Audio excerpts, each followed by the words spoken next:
જય ખુખારમાં મેલડી માતાજી તેના ભક્તોને રામ નામ જપવાનું કેમ કહે છે તે વાત ઉપર ખુખારમાં મેલડીએ શું કીધું તે આપણે આ વિડીયોમાં જોશું. જય ખુખારમાં મેલડી. મેં છોકરાની માનતા રાખી રવિવાર ભરવાની કે મારા છોકરાનો કમ્પ્લીટ થઈ જાય ને તો હું આટલા રવિવાર ભર્યો તો 10-11 રવિવાર થતાં થતાં મારો છોકરો એકદમ કોમાની હાલતમાં હતો. એને કોઈ શરીરમાં કોઈ હતું જ નહીં. એમ ડૉક્ટરો બધા છૂટી પડ્યા હતા. ડીસા, અમદાવાદ, મહેસાણા, પાટણ બધે ફરી વળ્યો હતો. ડૉક્ટરો કે હવે છોકરાને તમે ઘરે લઈ જે થાય એ સેવા કરો. પછી હું માતાજીના યુટ્યુબમાં જોઈને પછી રવિવાર ભરવાનું ચાલુ કર્યું. જેમ જેમ રવિવાર ભરવાનું ચાલુ કર્યું તો 11મા રવિવારે છોકરો બોલવાનું ચાલુ કર્યું હતું. એના પછી રવિવાર ભરે જો એમ છોકરાના શરીરમાં એનર્જી આવી. હાલ છોકરો કમ્પ્લીટ થઈ ગયો. તમારા બાજુથી આવતા હોય દર્શન કરવા તો પછી એને કીધું કે રવિવાર ભરવા આવો. એટલે મેં પછી રવિવાર ભરવાની ના ભેગું ચાલુ કર્યું. બરાબર. એટલે તમારા પાડોશીના કહેવાથી તમે બારેજાધામ રવિવાર ભરવાનું ચાલુ કર્યું. હા. એટલે કેટલા રવિવાર ભર્યા તમે? મેં 11 રવિવાર ભર્યા. 11 રવિવારમાં તેનું શરીર હતું ને એવું થઈ ગયું. અને તમે મનથી એવી બોલી કરી કે માતાજી અમે 11 રવિવાર ભરીશું, એમ 11 રવિવારમાં એને રિકવરી. હા, એટલે 11 રવિવારનું કીધું પછી જેટલા ભરાય એટલે ચાલુ જ રહ્યા. પછી મેં 11 રવિવારે એનું રિઝલ્ટ ચાલુ થઈ ગયું કમ્પ્લેટ. બરોબર. અત્યારે એમના સારું થઈ ગયું. બાકી જીવ જતો રહ્યો એવું જ હતું ને એ સમયે. હા, ડોક્ટરો છૂટી પડ્યા હતા. ડૉક્ટર છૂટી પડ્યા. કોઈ હાલત જ નથી અમને. બરોબર. એટલે એવા સમયે માતાજી તમે પ્રાર્થના કરી અને અત્યારે માતાજી એમને ઊભા કરી દીધા. હા, ઊભા કરી દીધા. ભલે રામ. રામ માળી રામ. કોમામાં તો 12 મહિને થયા. 12 મહિનાથી કોમામાં તો બોલવું ના ચાલવું કોઈ હાલત જ નથી એની. 12 મહિનાથી. હા, એને ખેંચાઈ ગઈ અચાનક ને એમાંથી બધું શરીર. ડૉક્ટરો હોયથી ડીસા રાખ્યો 2 મહિના. અમદાવાદ, પાટણ, સિવિલ બધે કે હવે તમે ઘરે લઈ જાઓ. એને કોઈ થાય નહીં હવે ઓનું કોઈ. સેવા કરો જો સુધી. હા, હોળી આમ જે જીવશે એટલી આ સેવા કરો. બાકી કોઈ નથી. આ છોકરો ભૂલી જવાનો. જીવથી લાશ વળ્યો ને એ ટાઈપની હાલત થઈ ગઈ છોકરાની. પછી મેરડી માની મોનતા રાખી મેં. 11 રવિવાર ની બોલી કરી કે 11 રવિવારમાં માં સારું થઈ જાય. આમાં કોઈ બીજાના કહેવા પર માનતા રાખી રવિવાર ભરવાની. હા, અને આવતા જતા દર રવિવાર પ્રાર્થના કરી કે મારા દીકરાને તું કોમામાંથી બહાર લાવી દે, આમાં એનું ભલું કરી દે. આમાં અને મનથી હરખથી 2 આહુડા પાડ્યા. આ પાડ્યામાં પાડ્યા ને આ પાડ્યા. એ પાડ્યા એ આહુડાનો હિસાબ કરી આમાં અને એના લેખમાં મેખ મારી અને મેં મેરડી ઉભો કર્યો. આમાં આમાં ભલે એક નવું જીવન દાન મળ્યું. આમાં મળ્યું. તો આ નવું જીવન દાન દેવી શક્તિના ભગવાનના નામે સમર્પિત કરી દેવાય. આમાં આ દીકરાને હવે ભણાવો ગણાવો બધું જ કરાવો, આમાં પણ એના ધર્મનું જ્ઞાન આલી, કુળદેવનું જ્ઞાન આલી, એના રામ નામ લખતા શીખવાડો, બોલતા શીખવાડો. આમાં જેમ લેસન આવતા હોય એ રીતે રામ નામ લખતા શીખવાડો. આમાં અલગથી ભણવાનું કરાવતા હોય તો અલગથી આ ધાર્મિક વિષય એને આપો, આમાં જેથી આખું જીવન એને ધર્મ પ્રત્યે, માતાજી ભગવાન પ્રત્યે સમર્પિત થઈ જાય. નવું જીવન એના નામથી મળ્યું છે ને તો આગળ જતા એનું ઉજળું ભવિષ્ય થાય એવી મારી મેલડીની આશા છે. આમાં આમાં માનતામાં રાખ્યું હતું. કિલો પેડા, ચોખાનું કટ્ટું, શ્રીફળ, ચૂંદડી, અગરબત્તી કરી દીધું હતું. અને 5000 આપણા પગે મૂકવાના કીધું હતું. હા, મારા મનથી રાખ્યું. એવું તમારા મનથી રાખ્યું હતું ને? મનથી રાખ્યું. કોઈ બાધા નથી આલી ને? ના માં બાધા. અને એમનો આવા ગરીબોનો ભાવ થયો કે કદાચ આવા 50,000 લાખ રૂપિયા બગાડીને જો કદાચ ડોક્ટર થી આ દુઃખ ના મટ્યું અને મારી ખુખાર મેરડીએ જો કદાચ 11 રવિવારમાં બોલી પ્રમાણે મટાડી દીધું તો કદાચ 1 લાખ રૂપિયા આલે તો 5,000 રૂપિયા એ ચમલા આલું. આમાં અને આ સ્વીકાર છે મને હસતા હસતા. આ હરખ કહેવાય, આ ભાવ કહેવાય કે દવાખાના જો કદાચ ડોક્ટરો તો કેટલા રૂપિયા, ડોક્ટર 8 થી 9 લાખ બગાડી નાખ્યા. હું તો 50,000 લાખ કહું છું, એ જાતે શું કહે છે કેટલા લાખ? 8 થી 9 લાખ રૂપિયા બગાડ્યા. 8 થી 9 લાખ રૂપિયા બગાડ્યા છતાંય કોઈ રિઝલ્ટ નહીં, કોઈ રિઝલ્ટ નહીં, કોઈ રિપોર્ટ જ ના આવે. કોઈ રિપોર્ટ જ ના આવે. કોઈ અસલ ભાવ કહેવાય.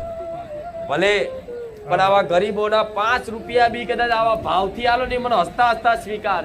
આમાં અને કરોડપતિ કદાચ હોય ને ગમે તેવું અભિમાન કરીને આવતો ને અહીં લાલચ આલીને કદાચ કોમ કરાવવા માંગતો હોય ને મારી ઘેર બોલાવતો હોય ને તેના કરોડો રૂપિયાના ઘેર. રામ મને રામ રામ આશીર્વાદ. ગામ ગોધરા, નામ કાજલબેન ગોપાલ. મારે પ્રેગ્નન્સી રહેતી નથી એટલે વારે ઘડીએ કેસ બગડી જતા હતા. ડૉક્ટર બી બહુ કરાયા. ડૉક્ટર પણ એવું કહેતા હતા કે તમારે વિસ્તાર ના થાય તો અને બાળક ના રહે એવું કહેતા હતા. તો પછી મેં અચાનક માનો વિડીયો જોયો અને વિડીયો જોઈને માને પ્રાર્થના કરી કે હે મારી ખુખાર મેલડીમાં બધાના દુઃખ દૂર કરે છે તો માં મારું પણ દુઃખ દૂર કરજે. માં મને દીકરો આપજે. તો માં મને તમે દીકરો આપ્યો માં. અને મારા સપનામાં પણ આવ્યા હતા માં કે તમારી આરતી કરી અને પ્રવચન સાંભળ્યું અને પછી તમે ઘરે જવા ઊભા થયા તો માં મેં પગે લાગીને એવું કીધું કે માં મારી આટલી નજીક આવ્યા છે તો મારા દિલની વાત બધી કહી દઉં માને. તો માં મેં એમ તમને એવું કીધું કે માં માની લાજ રાખજે, માં મને દીકરો આપજે. અને મારા પતિ રવિવાર ભરવા આવે છે તો બધા લોકો જાણે છે કે રવિવાર ભરવા આવે છે. તો માં અમારા ગામમાં લોકો મક્ષરી ના કરે એવું ધ્યાન રાખજે માં. અને મારી લાજ રાખતો. મારી માએ એવું કીધું કે હા દીકરી ચિંતા ના કરતી, તને દીકરો જ આપીશ એમ. સપનામાં માએ એવું કીધું મને. આગળ લગ્ન કરે કેટલા વર્ષ થયા હતા? 5 વર્ષ 5 વર્ષ થયા હતા અને 5 વર્ષથી કોઈ સંતાન ના નતું. ડૉક્ટર પણ ના પાડતા હતા. ડોક્ટર બતાવ્યું ડોક્ટરને તો ડોક્ટર પણ એવું કહેતા હતા કે નહીં જ થાય એમ, નહીં થાય. કોઈ શક્યતા જ નથી. તું રોતી પ્રાર્થના કરતી કે માં મારી લાજ રાખજે. તો તને એક વિશ્વાસ અપાવવા માટે સપનું આવ્યું અને સપનામાં શું કીધું? દીકરો આપીશ એમ. અને તને દીકરો આલ્યો. હા માં. એનું નામ ચિંતન રાખો. ચિંતન હો હા. એના હંમેશા મારું ચિંતન કરાવવાનું. એટલે અને મોટો થાય બોલતો થાય એટલે એને રામ નામ બોલતા શીખવાડજો. શું? રામ એવું એને બોલતા શીખવાડજો. હું તો દરેક મા બાપને કહીશ તમારા ઘેર નાના દીકરાઓ હોય ને તેને રામ બોલતા શીખવાડો. આપે રૂપે રામ જપવાથી જ એની અંદર સમજ, બુદ્ધિ, સદબુદ્ધિ, જ્ઞાન, સંસ્કાર બધું એવું આવી જશે ને કે તમારા આગળ જતા એ કામમાં આવશે. એના એ આપેલા સંસ્કાર. ભલે રામ. મારું નામ ધર્મેશ છે. હું બારેજાનો છું. હાલમાં સિલજ રહું છું. મારી વાઈફનો પ્રોબ્લેમ થયો હતો 7મા મહિને. પાણી ને બધું નીકળી ગયું હતું. તો ડૉક્ટરે તાત્કાલિક ડિલિવરી કરવાનું કીધું હતું માં. હવે એ જ દિવસે બીજા દિવસે સીઝર કરવાનું હતું. અને રાત્રે અમે નીચે બેઠા હતા હોસ્પિટલની અને અહીંયા મારા ફ્રેન્ડ મળ્યો મહાકાળી પાર્લરવાળા વિપુલ ને એ બધા. તો પછી રાત્રે રાજાભાઈને ફોન કર્યો કે આ રીતનો પ્રોબ્લેમ થયો છે, માડીના ભગત છે. તો ભાઈ રાજાભાઈએ કીધું કે ભાઈ બધું માતાજીની પ્રાર્થના કરીએ બધું સરસ થઈ જશે. અને માં 1 જ કલાકની અંદર નોર્મલ ડિલિવરી થઈ ગઈ. અને સીઝર કરવાનું કીધું હતું ડૉક્ટરે કે ભાઈ સીઝર કર્યા વગર કોઈ ચાન્સ નહીં, બીજો નોર્મલ તો થશે જ નહીં. અને ઊંધું બચ્ચું આવ્યું હતું મારી. ડિલિવરી થઈ પછી બી એના ધબકારા એવું કંઈ નહોતું 5-10 મિનિટ સુધી. ડૉક્ટરે એવું જ કીધું ભાઈ બચ્ચાનું કંઈ ના કહી શકીએ હવે. એટલે પછી 10-15 મિનિટ પછી ધબકારા આવી ગયા. પછી ડૉક્ટરે ખુદ કીધું હતું કે મારી લાઈફમાં મેં પહેલું આવો ચમત્કાર જોયો કે આ રીતનું થયું.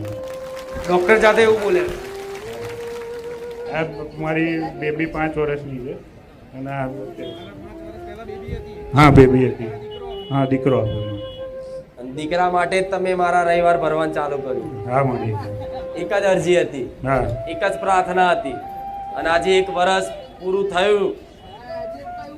આજે જ થયું. અને આજે પહેલો જ રવિવાર મારો 20/5નો હતો. એ દાડે માને મેં કીધું કે માં મેં મારી કુળદેવીને તો મૂક્યું છે બાબો આલો, પણ મારી માં ખુખાર મેલડી માં તું મારી જોડે રહેજે અને મારા ધર્મેશના ઘેર એક સરસ દેવ જેવો દીકરો આપજે. એવું માં મેં તમને અરજી નાખી હતી. આ મારી બચ્ચી તો રોજ કે મારી જોડે તો મારી ખુખાર મેલડી માં છે કે મને કશું જ થવાનું નહીં. એક દિવસ રાત્રે 3 વાગે ઉઠી અને એને મચ્છર કરડ્યા, વલુરતી હતી. મેં તો વલુરે નહીં બેટા તને લાઈ પડશે. અરે કે મારી જોડે તો મારી ખુખાર મેલડી માં બેઠી છે કે કશું જ ના થાય કે મને. ભલે રામ. આશીર્વાદ. રામ મારી માં. ખૂબ રામ.